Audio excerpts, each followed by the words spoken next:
Es momento de actualizar las noticias aquí en El Mundo Ahora de France 24. Yo soy Juan Pupiales. Vamos a repasar los principales hechos del día titulares.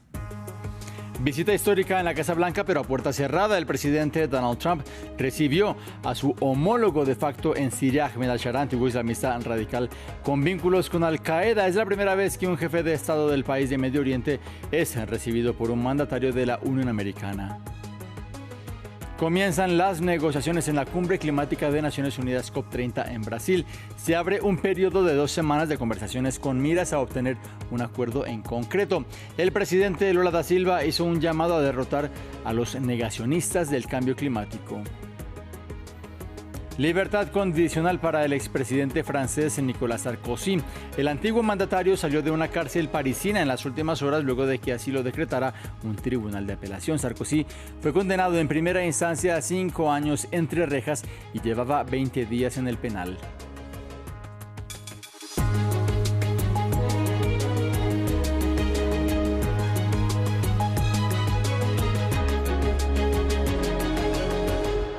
En Estados Unidos, el presidente Donald Trump recibió a su homólogo de Siria, Ahmed al-Shara, a puerta cerrada. Fue la primera vez que un líder de este país visitó la Casa Blanca. El encuentro supone la consolidación del nuevo papel de al-Shara ante la Unión Americana y un giro histórico para Siria y Estados Unidos. Washington ofrecía una recompensa por la captura del ahora presidente de facto sirio por sus vínculos con Al-Qaeda. Pero todo cambió después de la insurrección que lideró al-Shara y que acabó con la salida de Siria del expresidente Bashar al-Assad en diciembre del año pasado. Nuestra corresponsal en Líbano, Ethel Bonet, previamente nos entregó este informe. La verdad es que un país que ha habido 13 años de guerra civil y que después de esos 13 años, una guerra civil que estamos hablando donde ha habido más de medio millón de muertos, el mero hecho de que Siria vuelva a estar en esa agenda internacional, la agenda internacional de Estados Unidos, pues ya para esa población, ¿no?, que ha sufrido tanto, pues ya son unas esperanzas que tienen ahí de que el nuevo presidente interino pues pueda traer, ¿no?, esa cierta estabilidad y sobre todo pues que Siria pueda salir adelante. Pero esto también, pues por otro lado, pues trae consigo pues una serie, ¿no?, de necesidades que tiene que hacer Siria, en este caso el presidente interino Ahmed al-Shara, que es de lo que se está hablando en esta reunión, que es una de las más importantes. Digamos que es la primera vez que un presidente sirio acude a la Casa Blanca y todos conocemos pues ese pasado, ¿no?, que ha tenido este presidente, en el que pues ha sido un miembro, ha sido líder en este caso pues de Al-Qaeda, también tuvo vínculos con el Estado Islámico y ahora mismo pues es esa persona, ¿no?, que se está esperando que pueda pues de cierta manera volver a poner a Siria pues en ese lugar que le corresponde como país tan importante que es regional.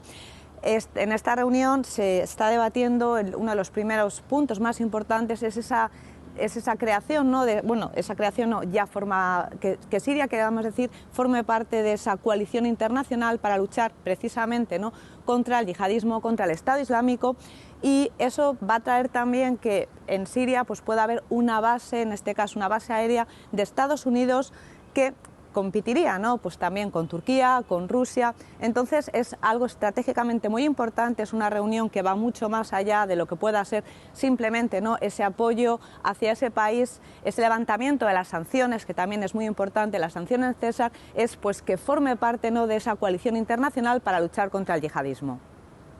Hay expectativa en Estados Unidos ante el fin del cierre de gobierno, el cual se extiende ya por 41 días y es el más largo de toda la historia. Esto después de que en el Senado se consiguieran los apoyos necesarios de los republicanos y también de 8 demócratas para acabar con este impasse. La medida debe ahora recibir el visto bueno de la Cámara de Representantes. Esto dijo su portavoz, el republicano Mike Johnson. El Senado reanudará sus sesiones esta mañana para concluir su labor. Necesitarán el consentimiento unánime de todos los senadores para acelerar la votación final. Como saben, existen algunos obstáculos de procedimiento que uno o más senadores podrían interponer, pero esperamos sinceramente que no lo hagan, ya que muchísimas personas en todo el país anhelan la reapertura del gobierno. En el preciso instante en que se realice la votación final, convocaré a todos los miembros de la Cámara para que regresen a Washington lo antes posible. Daremos un aviso formal y oficial con 36 horas de antelación para que podamos votar cuanto antes la aprobación del proyecto de ley de resolución continua enmendado y enviarlo al escritorio del presidente. Luego de un nuevo ataque en el Pacífico contra presuntas embarcaciones vinculadas al narcotráfico que mató al menos a 6 personas, la Organización de Naciones Unidas criticó las acciones de Estados Unidos. El encargado de Derechos Humanos de la ONU instó a Washington a realizar una investigación por sospechas de ejecuciones extrajudiciales. El informe con Ramiro Cue Barberena. Nuevos ataques estadounidenses frente a las costas sudamericanas. El secretario de Guerra de Estados Unidos confirmó que 2 embarcaciones fueron impactadas en el Pacífico Oriental, siendo ya más de 20 los barcos destruidos y más de 75 los fallecidos. La presunta lucha contra el narcotráfico que Washington emprendió en el Mar Caribe empezó a ser criticada por los organismos internacionales. El alto comisionado de la ONU para los Derechos Humanos pidió revisar la legalidad de los ataques de Estados Unidos en aguas sudamericanas. He pedido una investigación por parte del gobierno estadounidense, ante todo, porque deben examinar esto y preguntarse con precisión, ¿son estas violaciones del derecho internacional de los derechos humanos? ¿Son ejecuciones extrajudiciales?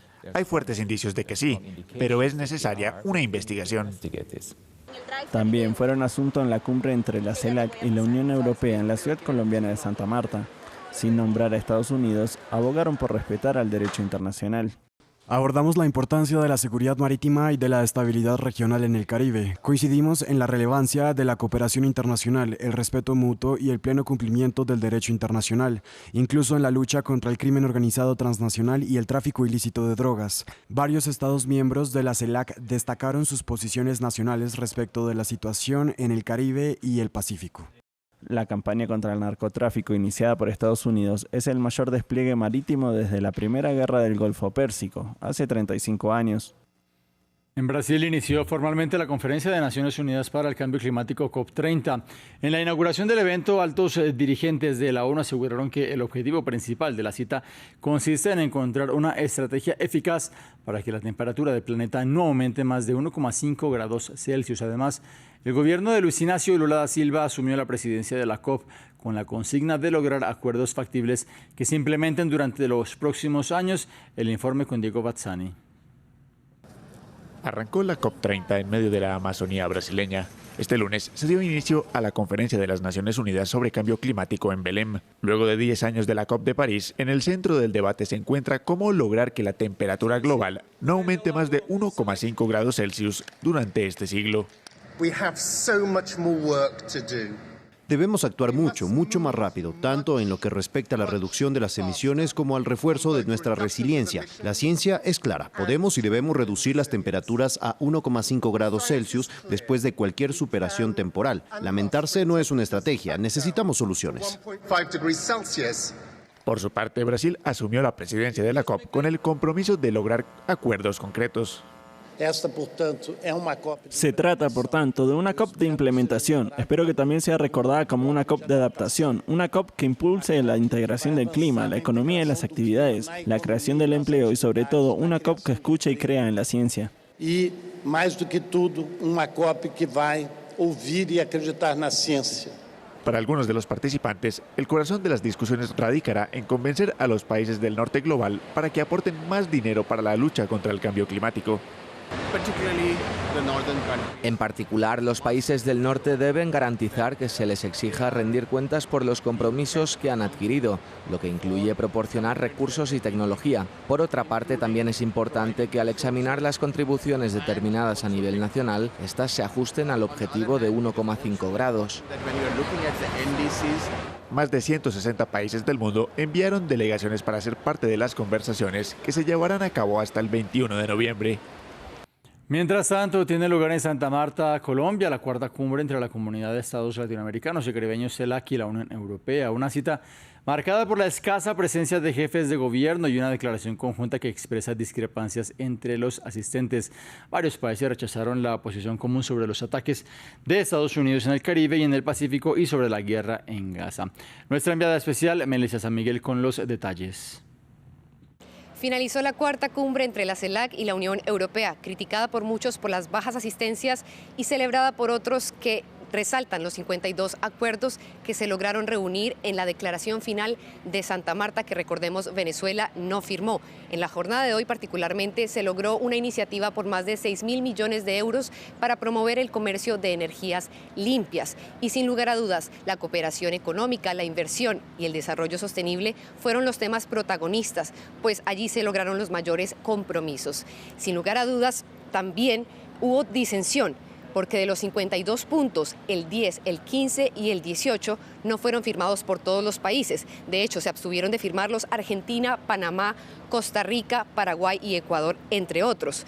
¿Y qué es clave de estos puntos? Porque el 10 los compromete a la cooperación internacional en la defensa de la seguridad marítima y estabilidad regional en el Caribe, es decir, apoyo a Colombia y a Venezuela en medio de estos ataques de Estados Unidos en la región, especialmente en el Caribe y en el Pacífico, a lo que han denominado las narcolanchas. El punto 15 es sobre Gaza, es decir, la solución de los dos estados y el reconocimiento como tal al Estado de Palestina. Y el punto 18 reitera la necesidad de ponerle fin al embargo comercial contra Cuba. Era de esperarse pues que no se llegaran a acuerdos en estos temas por la variedad de opiniones políticas que hay en la región y además porque estos países que se abstuvieron tienen fuertes lazos comerciales y políticos con Estados Unidos, su principal aliado. También es clave resaltar que los copresidentes de esta cumbre, el presidente colombiano Gustavo Petro y el presidente del Consejo Europeo, Antonio Costa, declararon que el mayor éxito fue, sin lugar a dudas, lograr que varios países y varias culturas se reunieran en torno a temas que aquejan a la región y, por lo tanto, a sus aliados europeos. En Francia, el expresidente de la República, Nicolás Sarkozy, fue puesto en libertad condicional. Un tribunal de París aceptó su solicitud de excarcelación y le concedió supervisión judicial. Sarkozy, condenado a 5 años de cárcel en el caso de financiación de Libia para su campaña presidencial de 2007, es el primer exmandatario de toda la Unión Europea en ser encarcelado. Apeló la sentencia y será juzgado de nuevo en 2026. La historia la tiene Samuel Salgado Castro. En foto quedó el hecho político que genera revuelo en Francia. El expresidente de derechas Nicolás Sarkozy regresó a su casa luego de estar recluido 20 días en prisión de la Santé en París. El tribunal de la capital francesa aceptó la solicitud de excarcelación del exmandatario y le concedió supervisión judicial que no le permitirá salir del país. El derecho fue aplicado. Voy a preparar ahora el proceso de apelación. Mi energía solo está destinada a probar mi inocencia. La verdad triunfará. Es una evidencia que la vida enseña. El fin de la historia aún no se ha escrito. Nicolás Sarkozy fue encarcelado poco menos de un mes después de su condena. Esta detención sin precedentes para un expresidente de la República desató un acalorado debate. En las calles de París, la excarcelación de Sarkozy era esperada. Hay quienes apelan y aún así quedan en prisión. Pero bueno, es cierto que un presidente en prisión no da una buena imagen. Así que bien por él. Era muy previsible y me hace pensar que es una justicia parcializada y que todos no somos tratados de la misma manera. El Tribunal Penal de París declaró culpable al expresidente de permitir a sabiendas que sus asociados se pusieran en contacto con la Libia de Muammar Gaddafi para solicitar financiación clandestina para su victoriosa campaña presidencial de 2007. La orden de detención que lo envió a prisión se justificaba por la excepcional gravedad de los delitos, pero para Nicolás Sarkozy estaba motivada por supuesto odio. Se prevé que el juicio de apelación de Sarkozy en el caso de la financiación libia de su campaña presidencial comience en marzo. Al menos 8 muertos y 19 heridos deja la explosión de un coche en Nueva Delhi, en las inmediaciones del icónico Fuerte Rojo, un lugar de gran valor histórico para la ciudad. La policía está investigando detalles de la detonación, de la cual aún se desconocen las causas. El incidente tuvo lugar a primeras horas de la noche en la capital india, cerca a una estación de metro. El primer ministro Narendra Modi expresó sus condolencias con aquellos que han perdido a algún ser querido. El gobierno de Tailandia suspendió la implementación de un acuerdo de paz con su vecina Camboya a raíz de un incidente fronterizo. Asegura el ejército tailandés que una mina terrestre hirió a 2 de sus soldados en la provincia de Sisaket. El ejecutivo de Bangkok suspendió así el acuerdo firmado en Kuala Lumpur con Camboya en octubre y que contó con la supervisión del presidente de Estados Unidos, Donald Trump. De hecho, este conflicto hace parte de una lista de enfrentamientos que el magnate dice haber resuelto. Lo que acaba de ocurrir con los soldados tailandeses al pisar una mina terrestre es inaceptable. El primer ministro apoya todas las acciones de las Fuerzas Armadas y la declaración conjunta que hemos estado llevando a cabo se suspenderá. También cabe preguntarse si esto retrasará la liberación de los soldados camboyanos el 12 de noviembre. Esto también se suspenderá. Fin del informativo. En minutos más noticias en esta pantalla. Quédense con nosotros.